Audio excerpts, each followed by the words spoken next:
దూత media power of news. మనం రోజు సొసైటీలో చూస్తున్నాం. ఒకప్పుడు మగవాళ్ళు ఆడవాళ్ళ మీద ఆధిపత్యం చెల్లింది, కానీ ఇప్పుడు ఆడవాళ్ళు మగవాళ్ళను అతి కిరాతకంగా ప్రియుడు మొదలు పడి చంపేస్తున్నారు కదా. ఈ సమాజంలో ఎటువైపు వెళ్తుంది ఇది? తప్పకుండా అండి. ఆడవాళ్ళు అందరని కాకుండా చాలామంది కూడా ఏదైతే అట్రాక్షన్కి లోనయ్యి ఆడవాళ్ళు కేవలం శారీరక సుఖం కోసం 10-15 నిమిషాల ఆనందం కోసం వాళ్ళ ఏంటంటే, ఇప్పుడు మనకు పెద్దల నుండి చెప్పిన మన ఆచారం ఏంటంటే భర్తలో సగభాగం భార్య అంటారు. అలాంటి భర్తను కూడా చంపడానికి వెనకాడుగా వేస్తలేరు. లేదా అంతగా మించిన మనల్ని కని పెంచి ఈ భూమి మీదకి తీసుకొచ్చిన అమ్మ నాన్నను కూడా చంపేస్తున్నారు. ఆఖరికి ముక్కుపచ్చలారని అసలు ఏమీ తెలియని, ఈ సృష్టి అంటేనే తెలియని చిన్న పిల్లల్ని కూడా చంపేస్తున్నారు. సో ఇది ఎంతవరకు బాధాకరం అంటే చాలా బాధాకరం. ఎందుకంటే అసలు ఆ తల్లి ఈ 9 నెలలు కని పెంచిందా, లేకుంటే అసలు ఏంది పడక సుఖం కోసమే ఇలా కందా, అసలు ఎలా అనేది మనకు అర్థం కాని విషయం. ఎందుకంటే $1 మిలియన్ క్వశ్చన్ ఇది. ఎందుకంటే ఒక స్త్రీ 9 నెలలు కని పెంచి ఆ చిన్న పిల్లని అసలు వాళ్ళకి ముక్కు పచ్చలా అసలు ఏం సొసైటీ తెలియదు. అంటే ఇప్పుడు రీసెంట్గా మనం చూస్తున్నాం, మేఘాలయలో జరిగిన హనుమాన్ కథ కేసు. ఏదో హనుమాన్కి వెళ్ళామని ప్రియుడు చంపేశాడు. లేకపోతే మన సెకండ్ హైదరాబాద్లోనే జరిగినాయి.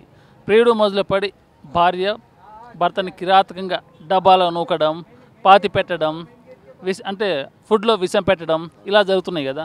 వాస్తవానికి మీరు అన్నట్టు ఇప్పుడు భర్తకు విషం పెట్టడం అనేది ఎప్పటి నుంచో ఉండేది. సో వాళ్ళకి ఏంటంటే ఏమన్నా కోపం ఉంటే వాళ్ళ భర్త మీద చూపించాలి, కానీ ముక్కుపచ్చలారని చిన్న పిల్లల్ని కూడా చంపేస్తున్నారు. అదేవిధంగా మీరు అన్నట్టు 1-2 ఇష్యూస్ కాదండి.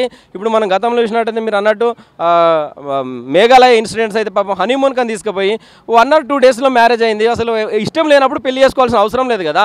తల్లిదండ్రులు ఏం చేస్తున్నారంటే బలవంతంగా వానికి కారు ఉంది, బిల్డింగ్ ఉంది, వాడిని సుఖపడతామని బలవంతంగా చేయడం వల్ల వానికి నచ్చని వానితో ఎన్ని రోజులని ఉంటుంది, అమ్మాయి కూడా ఉండలేదు. కానీ సో విడాకులు తీసుకోవాలి, డివోర్స్ అనేది తీసుకోవడానికి ఈ రాజ్యాంగం అన్ని రకాలుగా స్వేచ్ఛనిచ్చింది. సో దాన్ని వాళ్ళు మిస్యూజ్ చేసి చంపేయడం వల్ల వాళ్ళకే ఫర్దర్గా నష్టం జరిగే అవకాశం ఉంది. అదేవిధంగా ఇప్పుడు ఒక ఆమె ఏం చేసింది, భర్తను ముక్కలుగా నరికి మిక్సీలో బట్టి ఇట్లా రైస్ కుక్కర్లో ఉడకబెడుతున్నారు.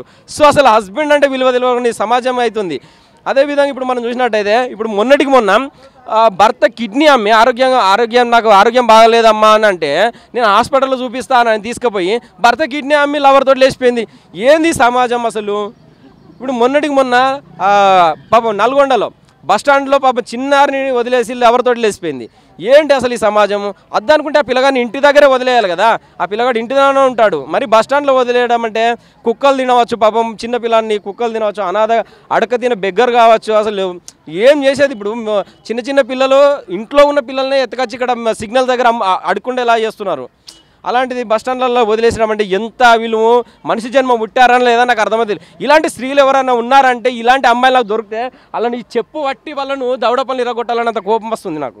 ఎందుకనంటే పాపం వీళ్ళకి ఏమైనా కోపం ఉంటే 25 ఏళ్ళు 30 ఏళ్ళు ఉన్న మీ హస్బెండ్ మోసం చేయండి. చిన్నపిల్లలు ఏం చేశారండి? చిన్నపిల్లల భవిష్యత్తు నాశనం చేస్తున్నారు. ఇలాంటి వాళ్ళను ఎక్కడ కూడా సమాజంలో కూడా ఎక్కడ కూడా తిరగనివ్వద్దని నేను అనుకుంటున్నాను.